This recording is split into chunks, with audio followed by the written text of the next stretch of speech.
Now we are facing an amazing phenomenon of the Nuraghe. These are megaliths. You had to have technology to move them. So this was not a primitive society, but very advanced society that had advanced social organization. They had transportation means. And of course they would make a master plan before they would start constructing those structures. There was something tremendously significant about Sardinia. Presently, there are 7,000 extant towers on the island of Sardinia. The stones incorporated into some of these towers are massive. On this island, with all of these megalithic towers, there was a cult of giants. Sardinia, a large island nestled in the Mediterranean Sea, is famous for its unique and ancient megalithic structures known as Nuraghe. These prehistoric monuments are emblematic of the Nuragic civilization, which thrived on the island from approximately 1800 BCE until the Roman conquest in 238 BCE. The Nuraghe stand as a testament to the ingenuity and craftsmanship of this ancient society, reflecting their remarkable architectural skills, complex social organization, and rich cultural practices. I think that we are dealing with a lost civilization that was shamanistic in its basis. The Nuraghe of Sardinia weren't discovered in a single moment. Instead, they were gradually recognized and studied over time. These structures have always been a part of the Sardinian landscape, well known to the local population for centuries. It wasn't until the 19th century, however, that they began to attract significant scholarly attention. The initial attempts to document the Nuraghe date back to the 16th century, with historians like Giovanni Francesco Fara and Francesco dell'Itala mentioning these impressive structures in their writings. Despite their mentions, systematic studies weren't conducted until much later, and it was only over time that more detailed descriptions and sketches brought wider attention to these ancient edifices. The formal archaeological study of Nuraghe took off in the 19th century, spurred by European interest in ancient and prehistoric cultures. Our understanding of prehistory must change. Several scholars played crucial roles in the early understanding and cataloguing of these structures. One such figure was Alberto Larura, a geographer and naturalist who extensively explored Sardinia. In his work, Voyage en Sardaigne, published in 1826, Larura provided some of the earliest detailed descriptions and drawings of Nuraghe. His work laid the foundation for future studies and brought international attention to Sardinia's megalithic structures, sparking a wider interest in these fascinating monuments. The increased focus on these ancient structures in the 19th century set the stage for a more systematic approach to their study and preservation. The efforts of these early scholars paved the way for deeper exploration and understanding of the Nuragic civilization, highlighting the profound historical and cultural significance of the Nuraghe in Sardinia's heritage. The megalithic structures of Sardinia, Italy, known as Nuraghe, were constructed by the Nuragic civilization, which thrived on the island. These ancient megalithic edifices served multiple purposes, including fortresses, places of worship, and residences. Characterized by their conical towers and complex designs, over 7,000 of these fascinating structures have been identified scattered throughout Sardinia. They were constructed during the Bronze Age between 1900 BCE and 730 BCE, and they symbolize the advanced construction techniques and societal organization of the Nuragic people. The Nuraghe were first extensively studied in the 19th and early 20th centuries. One of the most notable early researchers was Giovanni Liliu, an Italian archaeologist whose significant excavations and studies in the mid-20th century brought international attention to these ancient structures. I think the dating of quite a number of megalithic sites needs to be reconsidered. His work at Nuraghe su Nuraxi in Barumini is particularly noteworthy and highlighted the importance of these historical monuments. The Nuraghe are built with large, irregularly shaped stones that fit together without the use of mortar. This dry stone technique is notable for its durability and the precision with which the stones were cut and placed. The stones used in construction vary significantly in size and weight, with some weighing several tons. The largest stones are often used at the base of the structures to provide stability, while smaller stones are placed higher up. These stones were sourced locally, with basalt and limestone being the most commonly used materials, facilitating the widespread construction of Nuraghe throughout Sardinia. Most Nuraghe feature a central conical tower, known as a keep, with one or more surrounding secondary towers. These are connected by a network of walls and passageways. The central tower typically contains one or more interior chambers, sometimes accessed by a spiral staircase. The design of Nuraghe varies, with some being single towers and others forming complex multi-tower structures. One of the most significant Nuraghe is Nuraghe su Nuraxi in Barumini, excavated by Giovanni Liliu in the 1950s. This site features a central tower surrounded by 4 smaller towers, with an extensive village of huts and defensive walls. In 1997, Nuraghe su Nuraxi was designated a UNESCO World Heritage Site due to its historical significance and well-preserved state. The central tower stands approximately 18.5 meters high and consists of 3 stories, making it one of the most complex and well-preserved examples of Nuragic architecture. Nuraghe Losa, located in Abasanta, is known for its triangular layout and central tower surrounded by thick walls. It includes a courtyard and additional rooms for various purposes, representing the architectural sophistication of the Nuragic civilization. Built from basalt blocks, Nuraghe Losa features a well-preserved interior with a corbel vaulted ceiling, showcasing the advanced construction techniques of its builders. Another notable Nuraghe is Nuraghe Santu Antin in Torralba, one of the largest Nuraghe, featuring a central tower with 3 smaller surrounding towers connected by a defensive wall. This impressive structure showcases the defensive capabilities and strategic planning of the Nuragic people. Known as Sadomo de Sure, Nuraghe Santu Antin is one of the most majestic Nuraghe, with a central tower that reaches up to 17 meters in height. The Nuragic civilization of Sardinia is renowned for its fascinating megalithic structures, and beyond the iconic Nuraghe, there are several other remarkable sites and artifacts that offer deeper insights into this ancient culture. One such intriguing site is the Well of Santa Cristina in Poli Latino.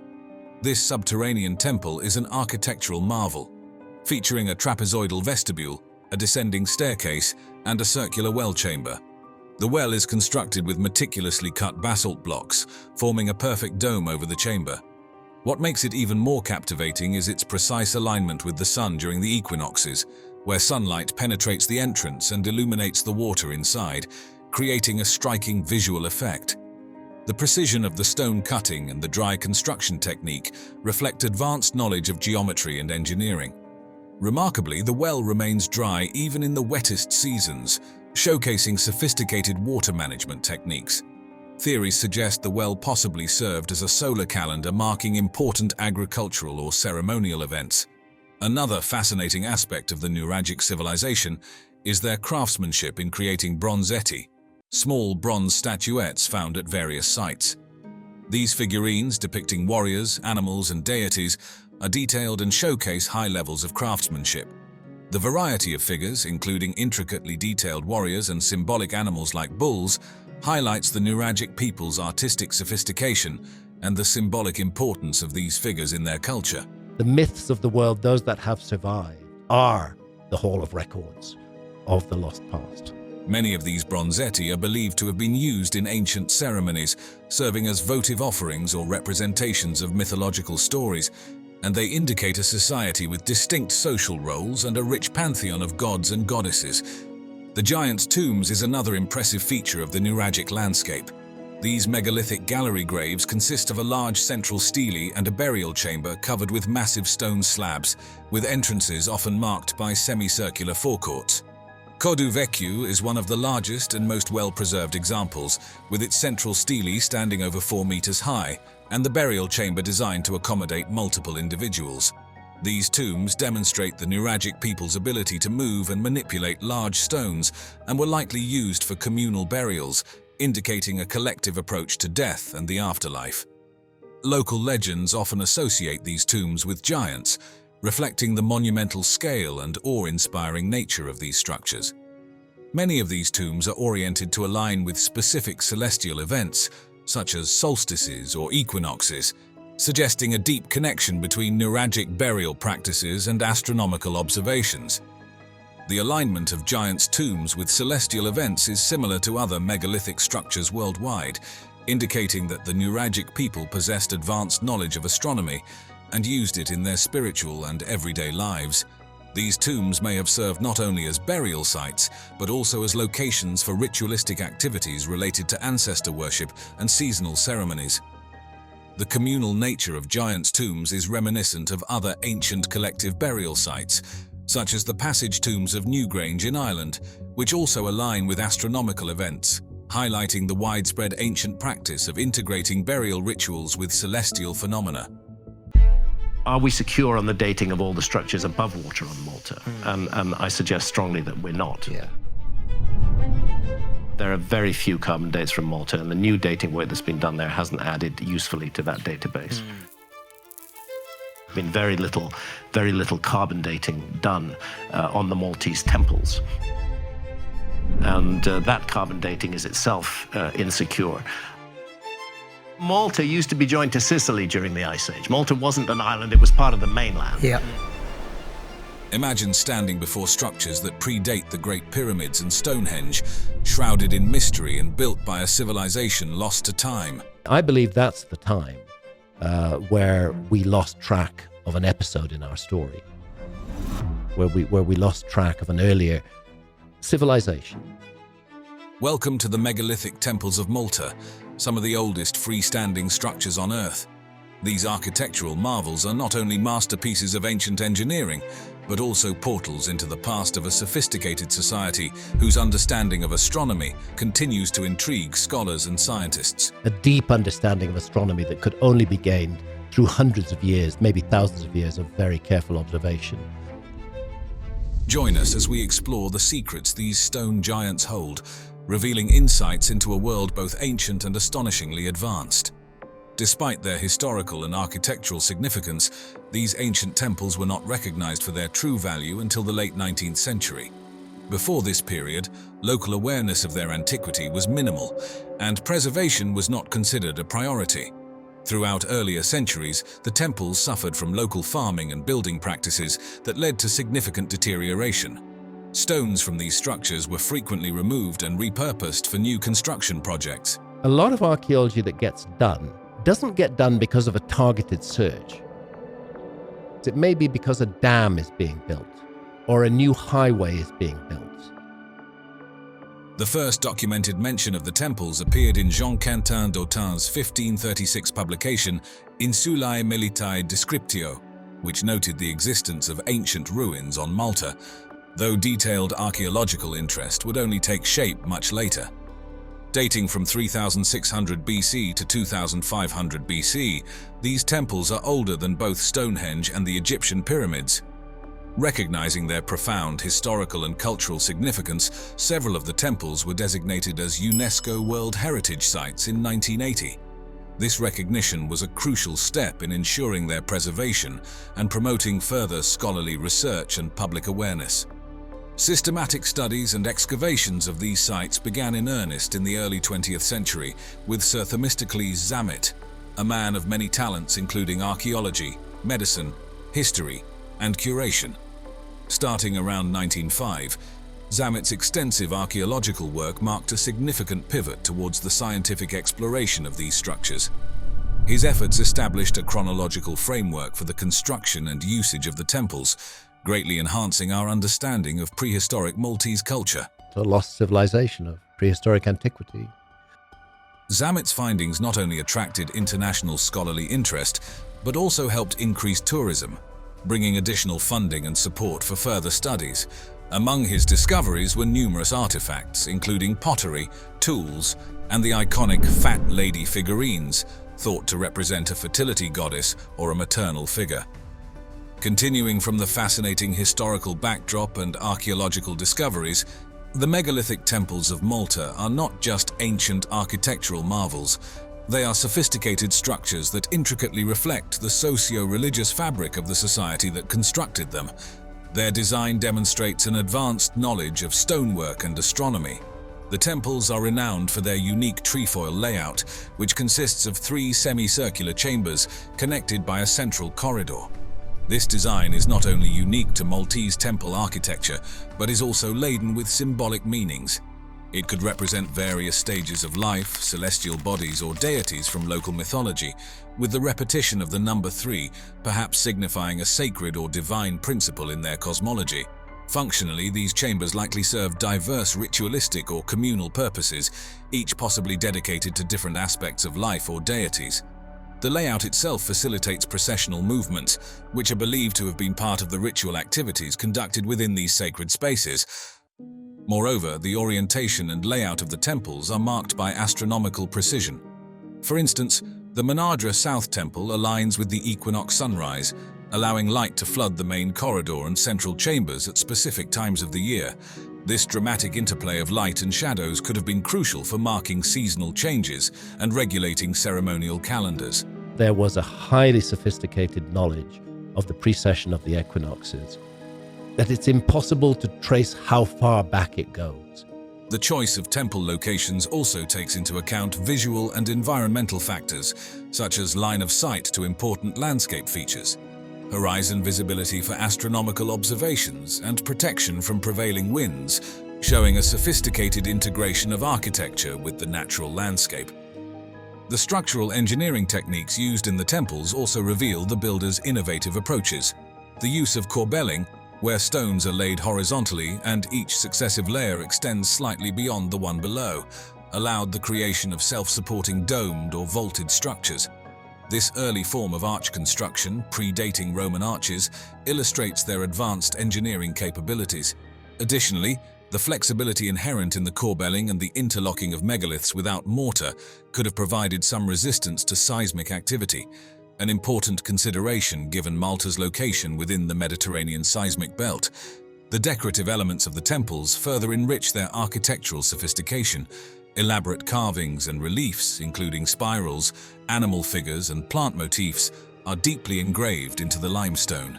These decorations are not merely ornamental, they are imbued with symbolic meanings, possibly representing fertility, the cycle of life, or a connection to nature. Artifacts such as the famous Fat Lady sculptures and other statuettes found in and around the temples suggest that these sites also served as focal points for art and culture.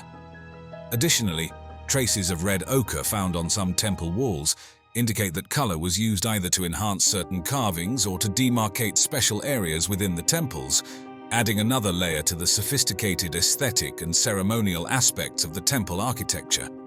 The construction techniques used in the megalithic temples of Malta further highlight the advanced engineering of their creators. The construction of these ancient temples showcases an exceptional mastery of various techniques that have contributed to their preservation through millennia. I can't help thinking time capsule, that there was an intention to preserve this. One of the most critical materials in the construction of these temples is Globigerina limestone, a sedimentary rock predominant in the Maltese archipelago. Notably soft when freshly quarried, this limestone allowed artisans to carve intricate details and shape the stones with relative ease. As the limestone is exposed to air, it undergoes a hardening process due to the gradual evaporation of inherent moisture and crystallization of minerals. This transformation significantly enhances the resilience and longevity of the structures. The intricate carvings on the temple walls, including spiral designs and animal figures, attest to the high level of craftsmanship and the advanced tools and techniques employed during their creation. The logistics involved in moving and assembling massive limestone blocks, some weighing several tons, were formidable. Theories suggest that the builders might have used log rollers, stone balls, or sledges made from tree trunks, often lubricated with plant oils or animal fats to reduce friction. This suggests a highly organized society with clear hierarchies and labor specialization, capable of coordinating large-scale construction efforts. There is also evidence to suggest that ramps made from earth or smaller stones were used to position these large blocks, similar to techniques used in other ancient civilizations. Moreover, the temples exemplify an advanced use of mortarless construction. Builders employed a technique of cutting and fitting stones so precisely that no mortar was needed to hold them together. This dry stone technique, known for its durability and flexibility in seismic activity, involves crafting joints that interlock without gaps. The lack of mortar not only prevents erosion, but also allows the structures to breathe during earthquakes, enabling the stones to shift slightly and settle back without causing structural damage, a technique that has proven effective in other earthquake-prone regions like those encountered by Inca architects. It's fascinating to draw parallels and contrast these ancient marvels with other legendary structures like Machu Picchu. Both sites utilize mortarless construction techniques, which not only exemplifies the precision of stone cutting in ancient times, but also ensures the stability and longevity of these structures. This shared approach underlines a profound understanding of stone properties and structural engineering across two very different cultures. However, the cultural contexts and geographical settings of the megalithic temples and Machu Picchu are distinctly different. The temples in Malta were primarily religious structures. In contrast, Machu Picchu likely served a dual purpose as both a royal estate and a religious retreat, possibly. Geographically, the Maltese temples are nestled on a small island terrain, whereas Machu Picchu sits high in the Andes Mountains. These differences reflect how each culture adapted its architectural styles and techniques to fit its environment and societal needs. During World War II, Malta's strategic position in the Mediterranean made it a prime target, leading to heavy bombings. The value of the megalithic temples was recognized during these turbulent times, prompting significant protective measures. One notable method was the sand covering technique used at sites like Hagar Kim, where heaps of earth and sand were piled over the temples to cushion the impact of bomb blasts and prevent damage from flying debris. While this method helped prevent direct damage during air raids, it also introduced challenges like moisture retention, which could accelerate erosion of the stonework. After the war, extensive surveys and careful removal of sand were necessary to assess any damage and prevent further stress on the ancient stones. These ongoing research and conservation efforts are vital for sustaining the legacy of the megalithic temples of Malta, allowing future generations to marvel at these testaments to human ingenuity and resilience. This is our planet, beautiful planet from a Russian satellite as it looks today, but it hasn't always looked like that. How can we possibly get to grips with our past if we don't take account of the fact that we've lost 10 million square miles of the record? The discovery of Easter Island by European explorers is a story filled with intrigue and remarkable historical details. It was the Dutch explorer Jacob Roggeveen who first came upon Easter Island on a quest for the mythic southern continent. His arrival on the island, which coincided with Easter Sunday in 1722, led to its modern name. Roggeveen, commanding a fleet of 3 ships, the Arend, Tienhoven and Afrikansche Galie, was the first to document the mysterious Moai statues and the island's sparse vegetation. The statues, massive and imposing, puzzled Roggeveen and his crew, who wondered about the methods the islanders used to transport these colossal figures, given the apparent lack of sufficient timber or robust ropes. The name Easter Island reflects a common practice of the time, naming newly discovered lands based on significant events or days, which also expanded European maps of the Pacific and fueled further exploration and eventual colonization of these remote areas. Easter Island's discovery not only marked a major geographical milestone, but also piqued European interest in the Pacific Islands. Easter Island's extreme remoteness is one of its most fascinating aspects. Located in the southeastern Pacific Ocean, it is one of the most isolated inhabited islands on Earth. The original settlers, the Polynesians, were skilled navigators who likely arrived around 1200 CE. This isolation had a profound effect on the island's ecology and culture. Initially rich in flora, human settlement led to significant deforestation, altering the island's ecological balance. Over centuries, the isolation shaped a unique cultural evolution, marked by distinct architectural and artistic achievements, including the creation of the Moai.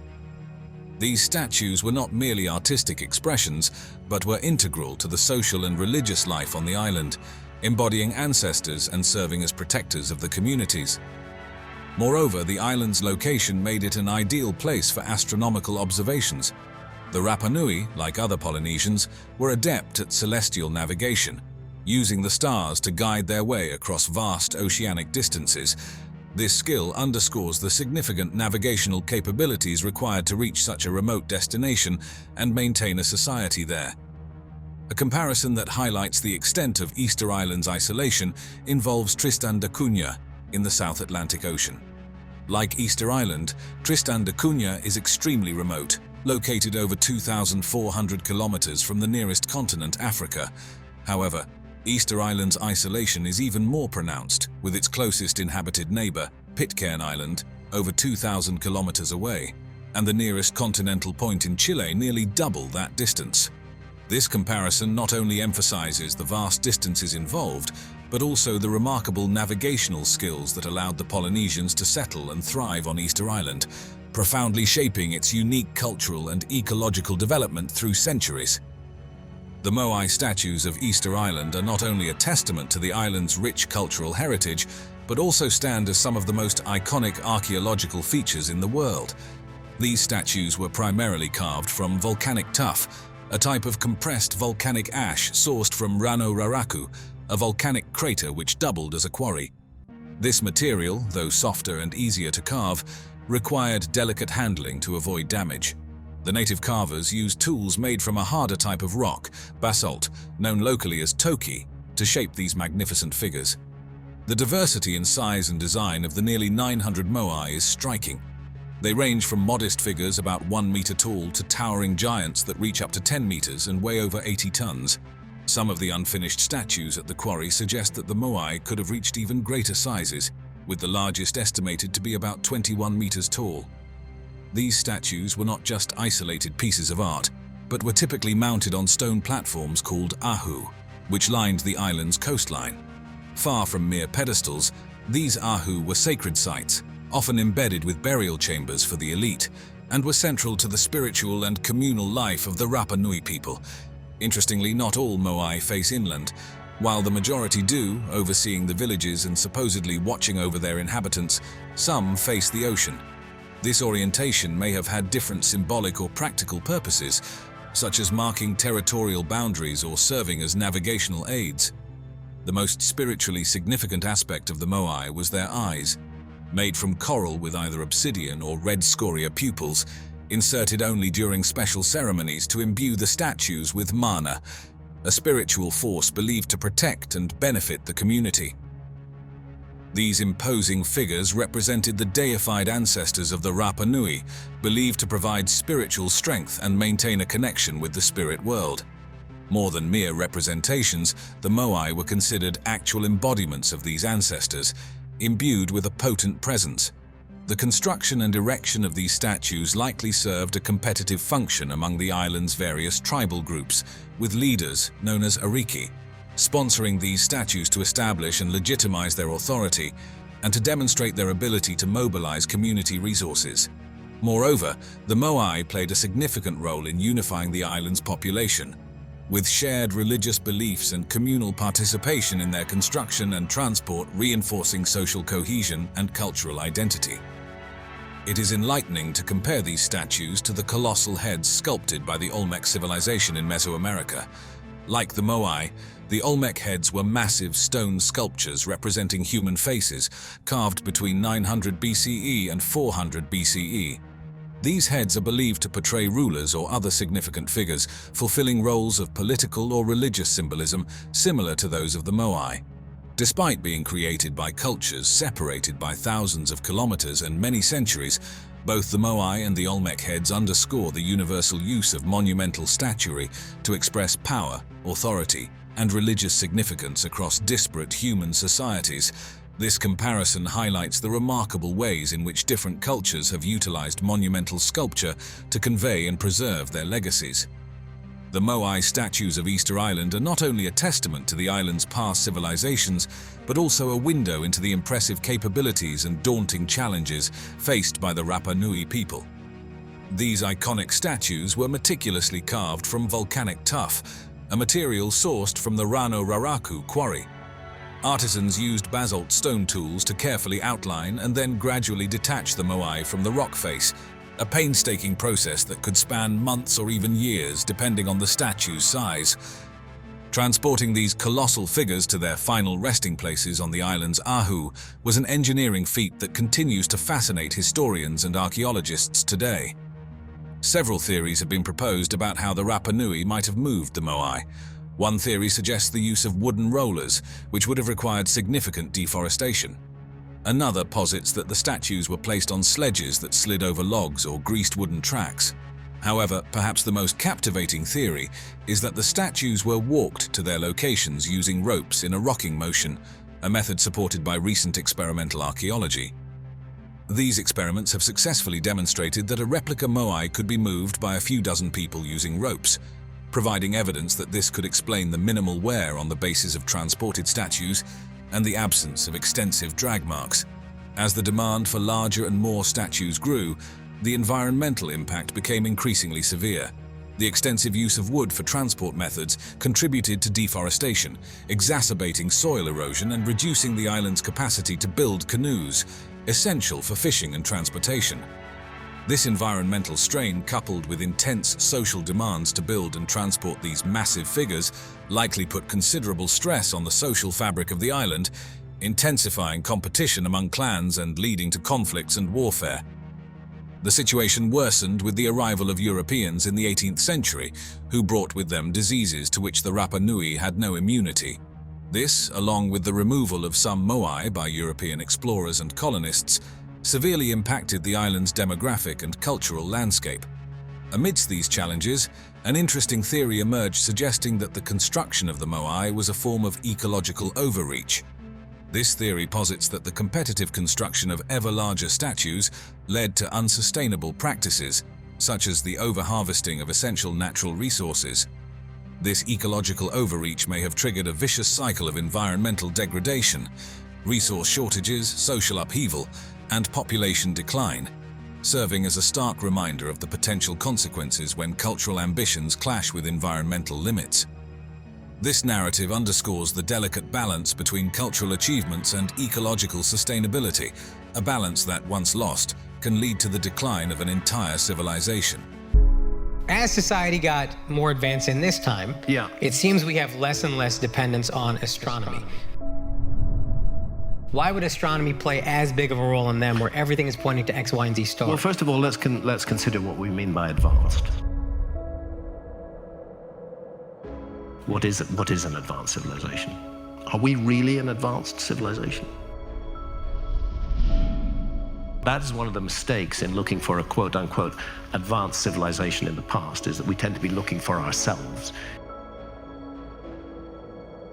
Nestled in the verdant landscape of County Meath, Ireland, Newgrange stands as one of Europe's most enigmatic prehistoric monuments. This ancient passage tomb, part of the larger Brú na Bóinne complex, is renowned for its precise alignment with the winter solstice sunrise. On the summer solstice, you're going to see the sun rising far to the north of east. Go there on the winter solstice, you're going to see it far to the south of east. Constructed over 5,000 years ago, Newgrange has captivated scholars and visitors with its mysterious origins, intricate megalithic art, and its dual role as a ceremonial site and burial place.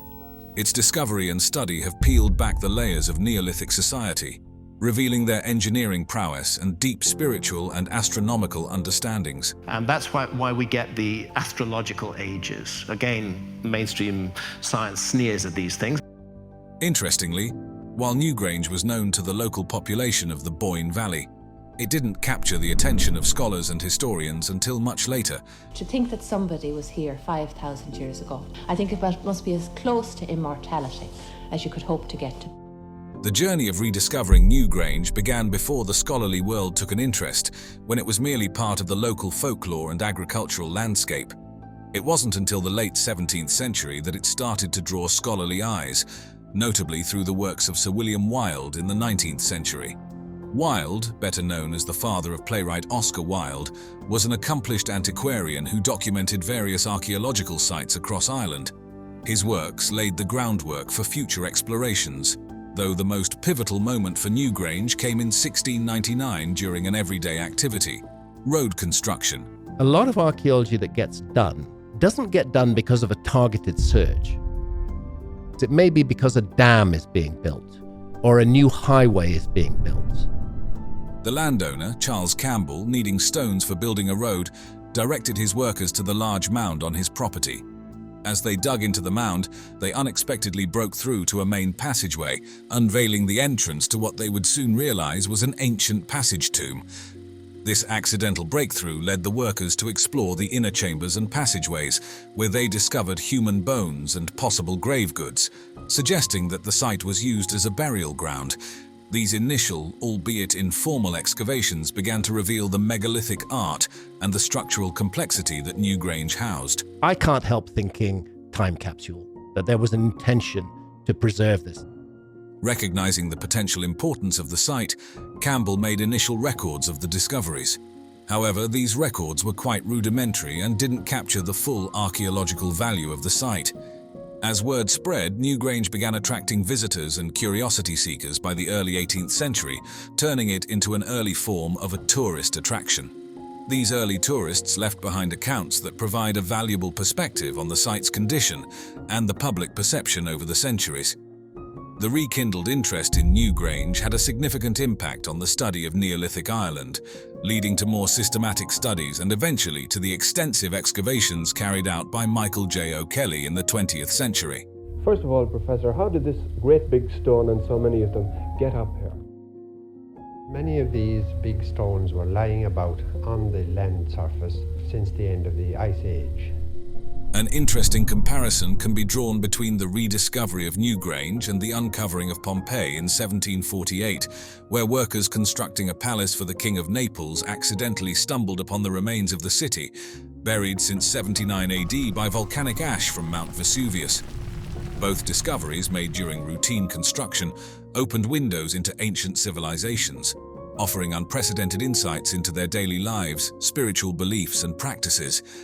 However, while Pompeii provides a snapshot frozen in time, Newgrange offers a glimpse into a far older, less understood epoch spanning several millennia, bridging our modern world with the deep past of ancient societies. As we delve deeper into the mysteries of Newgrange, it's clear that this ancient site holds more than just historical significance. It serves as a testament to the evolutionary journey of archaeological interpretation itself. Beginning in the 19th century, Newgrange started to capture the scientific imagination thanks to its enigmatic allure and the intricate carvings adorning its stones. Early archaeologists and antiquarians meticulously documented the site, establishing a detailed record of its dimensions, carvings, and overall structure. These foundational studies were pivotal in beginning to understand the complex nature of this prehistoric monument. Initially classified as a passage tomb in the early 20th century, a typical Neolithic structure characterized by a circular mound with a long, narrow passage leading to a central chamber, Newgrange aligned well with other similar European structures based on its architectural features and the human remains discovered within. However, modern interpretations have suggested a broader role for Newgrange, hinting at its function as a ceremonial or ritual site due to its elaborate construction, astronomical alignments, and extensive use of symbolic artwork. This suggests that Newgrange might have served multiple communal purposes throughout the centuries, far beyond its initial categorization as merely a burial place. The mid-20th century brought about a transformation in our understanding of Newgrange, spearheaded by Professor Michael J. O'Kelly's groundbreaking excavations from 1962 to 1975. We have a quite new and intriguing problem to solve. Perhaps next year, when we can excavate farther into the mound. His extensive and scientifically rigorous work systematically revealed the structural integrity and design of the site, showing how the Neolithic builders expertly constructed the mound and its internal passages. Among his most notable discoveries was the winter solstice illumination, a phenomenon where the sunrise on the shortest day of the year illuminates the main passage and chamber through a specially designed roof box. This discovery confirmed that Newgrange was precisely aligned with astronomical events, indicating a sophisticated understanding of solar movements by its builders. However, O'Kelly's restoration efforts, particularly the reconstruction of the white quartz facade, stirred both acclaim and controversy. While these efforts aimed to protect and stabilize the structure, some critics argued that they might not truly reflect the site's original appearance. Despite these debates, O'Kelly's work has been crucial in preserving Newgrange for future generations and maintaining its status as a UNESCO World Heritage Site. An interesting theory that has emerged about Newgrange is its potential role in shamanic practices. That advanced civilization emerged out of shamanism itself. Some scholars suggest that the intricate carvings inside the tomb, especially the spirals and other geometric motifs, could represent shamanic visions or cosmological maps. Shamans are very observant of the cosmos and of what is going on in the cosmos. According to this theory, Newgrange might have served as a sacred space where shamans entered trance states, with the winter solstice light acting as a catalyst for celestial journeys or communication with the ancestral spirits. The site features a unique architectural element known as the roof box, ingeniously designed to allow sunlight to penetrate the passage at sunrise on the shortest day of the year. This small aperture is strategically positioned to catch the first rays of the sun as it rises, illuminating the inner chamber in a breathtaking display of ancient precision. The significance of this event extends beyond its architectural marvel. It lasts approximately 17 minutes and is believed to have held profound ceremonial importance for the Neolithic community. Scholars suggest that this phenomenon might have symbolized the rebirth of the sun, heralding a new year and promising renewal for the community. It likely served as a moment of social and religious reawakening, reinforcing the community's connection with the cosmos and marking a time of celebration and reverence. Today, the allure of Newgrange during the winter solstice continues to draw crowds from around the globe. A lottery system is now in place to manage the number of visitors who wish to experience the solstice from inside the chamber, highlighting the enduring spiritual significance of this ancient observance. The experience offers a unique glimpse into the past, allowing modern visitors to connect with the astronomical achievements of an ancient civilization. Notably, human bones found within the chambers suggest that Newgrange was used as a burial site, though not uniformly across all chambers.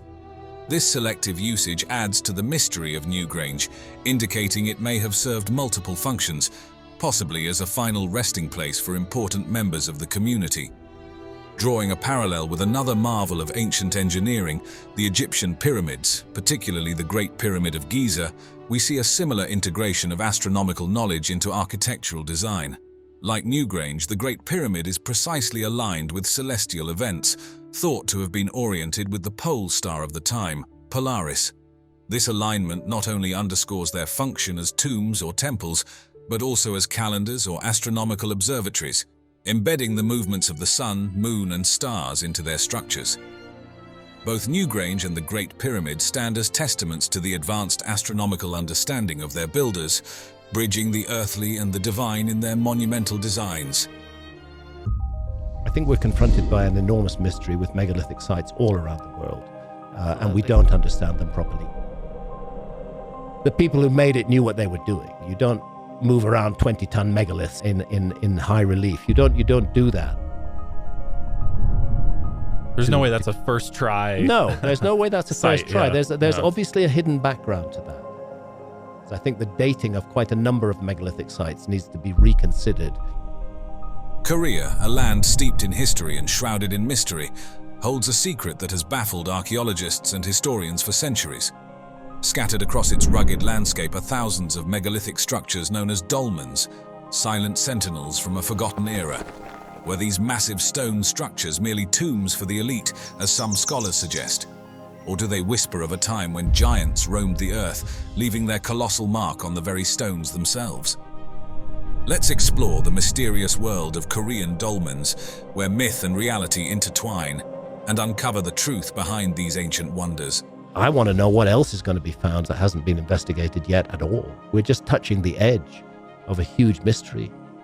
The Korean dolmens, mysterious and monumental, have always held a place of reverence within local folklore. Ancient populations in Korea viewed these structures not only as significant landmarks, but also as sacred sites possibly built by giants or legendary heroes, as hinted in ancient myths. This deep-seated cultural recognition has meant that the discovery of dolmens by Koreans themselves is not documented as such. It is woven into the fabric of their history and mythology. Ancient cultures all around the world preserved a memory of a high civilization, of prehistory. Systematic documentation of these megalithic structures began during a tumultuous period in Korea's history, the Japanese occupation from 1910 to 1945. During this time, Japanese archaeologists, including notable researchers like Sekino Tadashi, embarked on the first formal studies of the dolmens. Their aim was part of a larger effort to catalogue and understand the peninsula's prehistoric landscape, which inadvertently involved imposing control over Korea's cultural heritage. These early 20th century surveys marked the first time the dolmens were mapped and described in detail, shifting their perception from elements of folklore to subjects of archaeological and historical importance. Post the Korean War, as South Korea focused on rebuilding its national identity, there was a resurgence of interest in preserving the country's rich cultural heritage. This renewed interest paved the way for more localized and intensive studies of the dolmens. By the late 20th century, Korean archaeologists had started employing modern techniques such as radiocarbon dating, detailed site excavations, and even advanced technologies like 3D scanning and GIS systems. These tools allowed for a more precise understanding of the dolmen's age, construction methods, and their original use, enriching the appreciation of these ancient structures. This is not something that everybody knows. Carbon dating can only date organic material. It can't date stone. The turn of the millennium brought international recognition to this fascinating aspect of Korean heritage when several dolmen sites were designated as UNESCO World Heritage Sites. This prestigious status underscores the significant archaeological value of the dolmens and highlights their importance in understanding the prehistoric era on the Korean peninsula. Our understanding of prehistory must change. This recognition not only boosts preservation efforts but also fosters global appreciation for Korea's ancient monumental wonders. Building on the historical significance of the Korean dolmens, let's delve into the remarkable engineering skills that these ancient societies showcased through their construction. The transportation and assembly of these massive stone structures present a fascinating study of prehistoric engineering. The stones used in the construction of dolmens were often colossal, sometimes weighing several tons. Moving such heavy stones over long distances was a formidable challenge that required ingenious solutions. It is believed that the ancient builders used logs as rollers under the stones, a technique known as log rolling. This method significantly reduced friction, enabling human or animal power to transport these massive stones efficiently. This technique bears a striking resemblance to those used for constructing Stonehenge in England and the Moai statues of Easter Island, where similar log-based systems were employed to maneuver large stones across rugged terrains. Upon reaching the construction site, the next hurdle was lifting and positioning these heavy stones accurately. Earth ramps made from piled soil and stones likely facilitated the elevation of these stones to their desired height. Alongside these ramps, levers and simple wooden frameworks would have been used to hoist the stones into position. The use of levers provided a mechanical advantage that allowed smaller groups to perform these monumental tasks, showcasing not only technical knowledge but also effective teamwork and resource management. The choice of stone was crucial for ensuring the durability and structural integrity of the dolmens. Granite, commonly used in these structures, was favored for its hardness and resistance to weathering, which speaks volumes about the ancient builders' understanding of material properties. The quarrying of these stones was a meticulous process that involved using harder stone tools, possibly made from basalt or even metal tools in later periods. The labor-intensive chipping away at rock beds to extract usable blocks required precision and planning. After quarrying, the stones were carefully shaped and smoothed to ensure a perfect fit in the construction. This involved not only large-scale shaping to create flat surfaces for the capstones, but also more detailed, finer work to guarantee the structural stability of the dolmen. The final smoothing of the stones might have been achieved through abrasion techniques, using sand or smaller stones to grind down the stone surfaces, ensuring that each piece would fit together seamlessly in the final structure. The strategic placement and precise alignment of these structures highlight a sophisticated knowledge of astronomy and engineering. We think it makes more sense, take the geology, take the astronomy. This monument has its origins 12,000 years ago. The dolmens were not simply erected in random locations, but were carefully placed to align with specific astronomical events, such as the solstices. This alignment suggests that the dolmens served dual purposes, not only as tombs but also as astronomical observatories. The precision required for such alignment indicates that the builders possessed an advanced understanding of astronomy and geometry, which is quite remarkable for any prehistoric society. The installation process of the dolmens also reflects an in-depth understanding of structural stability. The foundation pits for the upright supporting stones were dug deep into the ground, ensuring a secure base capable of supporting the massive weight of the capstone. This indicates a grasp of soil mechanics that was well ahead of its time. Furthermore, the upright stones were often positioned at a slight inward angle, a strategic choice that enhanced the stability of the structure by evenly distributing the weight of the capstone and improving the overall durability of the dolmen. When we compare these construction techniques with those used in ancient Egypt, we find interesting parallels and contrasts. Like the builders of the Egyptian pyramids, the creators of the Korean dolmens utilized ramps and levers to move and position large stones. However, the purposes and accessibility of these structures were quite different. While the Egyptian pyramids were primarily built supposedly as tombs for the pharaohs and the elite, signifying a hierarchical society, the Korean dolmens were more universally used across different strata of society. This thoughtful approach to the construction and placement of dolmens not only ensured their longevity, but also imbued them with significant astronomical value, making them an integral part of Korea's historical landscape. The dolmen sites in Korea not only offer a window into the Neolithic and Bronze Age periods of the region, but also demonstrate the advanced prehistoric engineering skills and deep-seated cultural traditions of their builders. The impressive size and weight of the stones used in these structures speak volumes about the sophistication of ancient construction techniques, a sophistication paralleled by few other ancient structures worldwide. These stones can measure anywhere from 1 to 7 meters in length and often exceed a meter in thickness. The variation in size across different sites suggests a diversity in burial practices and social hierarchies.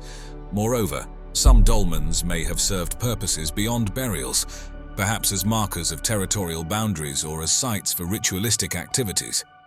The logistical challenges of moving and positioning such massive stones were formidable. Transporting these immense weights from quarry sites to their final locations required not only significant physical effort, but also intricate planning and the cooperation of entire communities. When we compare these engineering feats with the megalithic temples of Malta, we see similarities and differences in construction techniques that reflect each culture's unique approach to megalithic structures. Both the Korean dolmens and the Maltese temples highlight an advanced understanding of construction techniques from similar eras.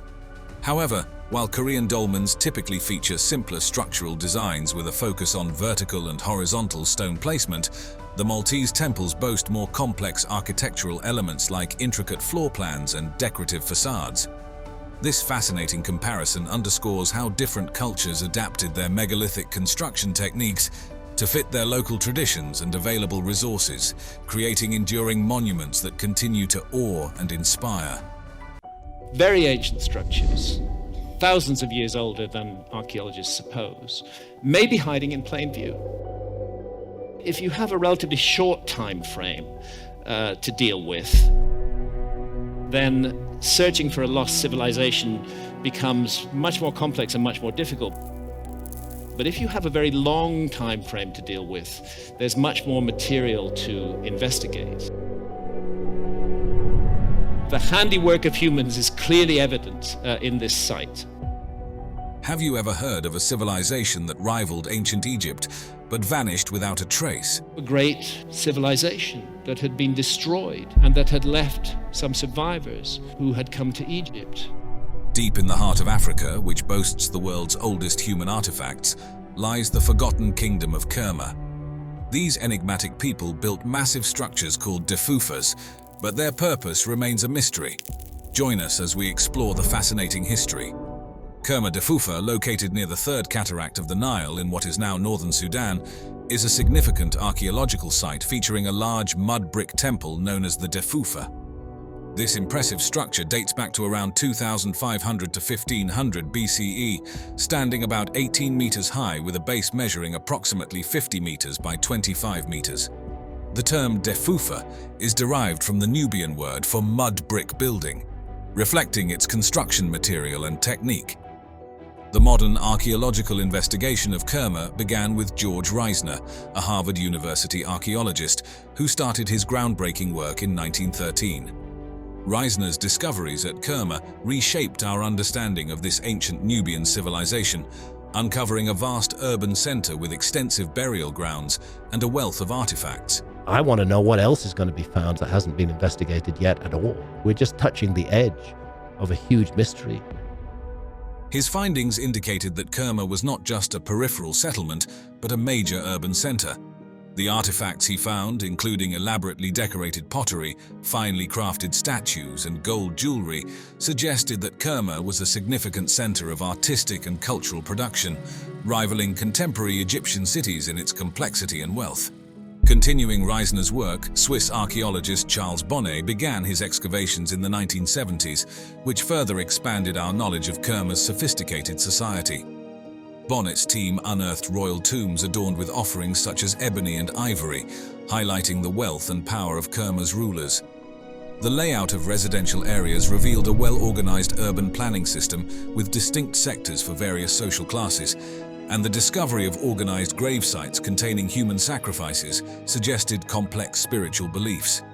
These practices, possibly revolving around ancestor worship or the divine nature of kingship, are reminiscent of those observed in other ancient civilizations like the Aztecs. I believe that it's worth considering the possibility of a remote common ancestor, which passed down key information that was inherited by later cultures. Kerma's relationship with ancient Egypt provides an intriguing comparison. While both were Nile Valley civilizations, they developed distinct architectural styles and societal structures. Unlike Egypt's hierarchical and theocratic society, evidenced by monumental stone architecture like pyramids, Kerma's use of large mud brick buildings reflects a possibly more communal and egalitarian social structure. This difference is underscored by the different materials and building techniques, yet both civilizations achieved architectural durability and complexity. I can't help thinking time capsule, that there was an intention to preserve this. A compelling theory about Kerma's rise to prominence centers on its strategic location, which made it a crucial trade hub between sub-Saharan Africa and the Mediterranean world. This position likely enabled Kerma to control trade routes, exchanging local goods such as gold, ivory, incense, and exotic animal skins for Egyptian grain, wine, and linen. This vibrant trade not only brought economic prosperity, but also facilitated cultural exchange, contributing significantly to the city's development. Continuing from the fascinating historical insights into Kerma's development, the architecture displayed in the Defufa is equally captivating and speaks volumes about the ingenuity of ancient Nubian civilization. The Defufa, a massive mud brick structure that has stood the test of time, remains one of the most enigmatic monuments in African history. Built entirely from mud bricks, its preservation is particularly impressive considering the vulnerability of the material to erosion. The main structure of the Defufa measures about 50 meters in length and 25 meters in width, rising approximately 18 meters high. This monumental size makes it a dominant feature in the flat landscape of the region. The construction technique involved using local Nile mud mixed with straw, which was then sun-dried. The walls are notably thick, some several meters wide, which not only adds to the building's stability, but also its defensive capabilities. The Defufa's internal structure is divided into 3 main platforms, each potentially serving different functions. The first platform may have been used for public ceremonies or gatherings, the second for more exclusive rituals or administrative activities, and the topmost platform likely held sanctuaries or spaces reserved for the elite of Kerma society. Adding to its complexity, the Defufa featured external staircases, a rare element in Nubian architecture, that facilitated access to its various levels, indicating a sophisticated internal hierarchy. The strategic orientation and placement of the Defufa might have also served astronomical purposes, such as marking solstices or equinoxes, a feature common in other ancient monumental structures across the globe. On the summer solstice, you're going to see the sun rising far to the north of east. Go there on the winter solstice, you're going to see it far to the south of east. This architectural giant was not just an isolated structure, it was a central hub for the cultural, political, and religious activities of the Kerma culture. Its towering presence, visible for miles around, not only symbolized the authority and centralized power of Kerma's rulers, but likely also served navigational purposes along the Nile. The religious significance of the Defufa cannot be understated. It was likely a place where rituals were performed to ensure the fertility of the land or the prosperity of the people, effectively integrating the community's spiritual life with its leadership. When comparing the Defufa with the ziggurats of ancient Mesopotamia, both structures share similarities in materials and multi-leveled designs. However, while ziggurats were primarily religious temples, the Defufa's design suggests it combined defensive, administrative, and ceremonial functions, indicating a nuanced approach to public structures in Nubian society compared to Mesopotamian traditions, where a clearer separation between the sacred and administrative was observed. Turning our attention from the architectural marvels of ancient Nubia to the mysterious landscapes of West Africa, we encounter the enigmatic Senegambian stone circles. These remarkable megalithic sites, distributed across the northwestern edge of Senegal and central Gambia, span a vast area from the River Gambia to the River Saloum, covering about 30,000 square kilometers. Notable sites such as Wassou and Kerbach in the Gambia and Siningayen in Senegal draw the curious and the scholarly alike. The physical characteristics of these stone circles are as fascinating as their distribution. Each circle comprises between 10 to 24 stones made from laterite, a dense iron-rich rock. These stones, roughly cylindrical and standing about 1 to 2 meters high, are often organized in concentric circles or double circles, creating a striking visual impact on the landscape. The stone circles first came to broader recognition through the accounts of European travelers in the mid-19th century, but it wasn't until the 20th century that systematic archaeological investigations began. Gambian historian Aliou Ebrima Cham Diouf played a crucial role in documenting these sites extensively during the mid-1900s, advocating for their preservation. His efforts paved the way for more detailed studies. In the 1970s, significant strides in understanding these formations were made through the work of researchers like Pierre Tilloy. These archaeological excavations helped clarify the chronology and cultural significance of the stone circles, revealing a complex societal structure that had the capacity to coordinate the construction of these monumental works. The discovery of these societal structures reshaped our understanding of the prehistoric cultures of West Africa, indicating advanced social organization and cultural sophistication. Our understanding of prehistory must change. In recognition of their significant cultural value, UNESCO designated the Senegambian stone circles as a World Heritage Site in 2006. This recognition not only highlights their importance on a global scale, but also has spurred increased archaeological interest and conservation efforts. The continued exploration and preservation of these stone circles help ensure that the legacy of West Africa's prehistoric cultures continues to inform and inspire future generations. Archaeological excavations have confirmed that the circles primarily served as burial sites, with human remains often found at the center of these circles, accompanied by various artifacts such as pottery, iron tools, and jewelry. These findings indicate a belief in an afterlife and the practice of offering goods to the deceased, highlighting the deep spiritual and cultural dimensions of the societies that built them.